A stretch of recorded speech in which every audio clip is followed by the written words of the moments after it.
বেনজির আহমদ সম্পর্কে আপনারা জানতে চেয়েছেন, তাই না? আমরা আমাদের কাছে আবুধাবি থেকে ইউএই গভর্নমেন্টের ফেডারেল পুলিশ বেনজিরকে গ্রেপ্তার করার পরে যে ইমেইলে মেসেজ দিয়েছিল 30 দিনের ভিতরে যেন আমরা প্রয়োজনীয় কাগজপত্র পাঠাই তাকে ফেরত আনার ব্যাপারে, আমরা 3 দিনের ভিতরে তৈরি করে দিয়েছি। পররাষ্ট্র মন্ত্রণালয়ের মাধ্যমে সেটা ইউএই গভর্নমেন্টের কাছে গিয়েছে, আমাদের এমবাসি ইউএই গভর্নমেন্টের কাছে হস্তান্তর করেছে কয়েকদিন আগে। এটা হচ্ছে সর্বশেষ অবস্থা। ইউএই গভর্নমেন্টের তরফ থেকে আমাদেরকে এখনও কিছু জানানো হয় না, আশা করি খুব শিগগির জানানো হবে। আমরা এখনও ইউএই গভর্নমেন্টের রিপ্লাইয়ের জন্য অপেক্ষা করছি।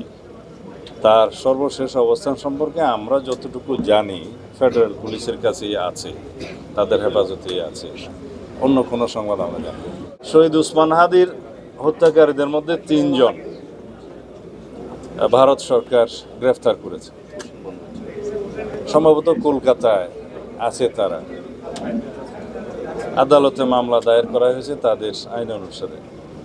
আমরা আমাদের পররাষ্ট্র মন্ত্রণালয়ের মাধ্যমে ভারত সরকারের কাছে তাদেরকে ফেরত পাওয়ার জন্য, রিপেট্রিয়েট করার জন্য এক্সট্রাডিশন চুক্তি মোতাবেক প্রয়োজনীয় কাগজপত্র এবং ওয়ারেন্ট সহকারে আমাদের কাগজপত্র তখনই পাঠিয়েছি।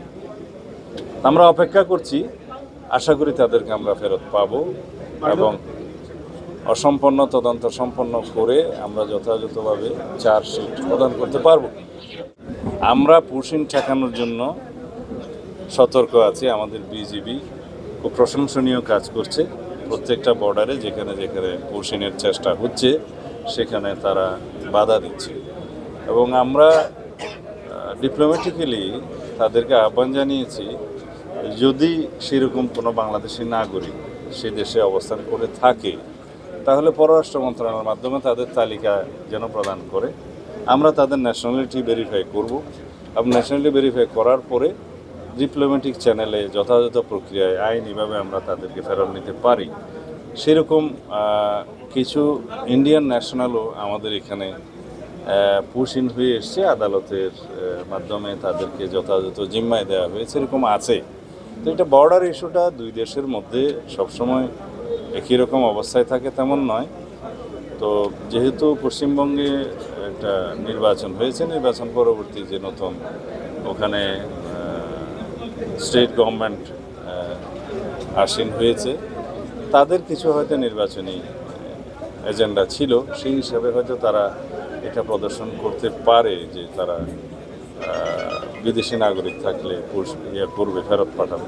বাট এই প্রক্রিয়াটা যথাযথ নয়, যে কাউকে ধরে বর্ডারে পুশিং করিয়ে দেওয়া, এটা যথাযথ প্রক্রিয়া নয়। যদি সেরকম কোনো নাগরিক আমাদের থাকে সেই দেশে, তাদের তালিকা করে পররাষ্ট্র মন্ত্রণালয়ের মাধ্যমে পাঠাতে পারে। আমাদের ডিউ প্রসেস হচ্ছে আমরা তাদের ন্যাশনালিটি ভেরিফিকেশন করব। যদি সেরকম হয় আমরা আইনি প্রক্রিয়ার মাধ্যমে তাদেরকে ফেরত আনতে পারি। আদারওয়াইজ ন্যাশনালিটি ভেরিফিকেশন না হলে তো একটা বিভ্রান্তি থেকে যাবে, ধোঁয়াশা থেকে যাবে। আপনাদের কাছে কি পরিসংখ্যান আছে কতজন পুশিং হয়েছে? আছে? আমাদের কাছেও আপনাদের এই যে সংখ্যা উল্লেখ করছেন সেরকম কোনো সংখ্যা নাই। আমরা একজনকেও পুশিং হতে দেইনি। আমাদের বিজিবি সতর্ক অবস্থায় আছে। ধন্যবাদ।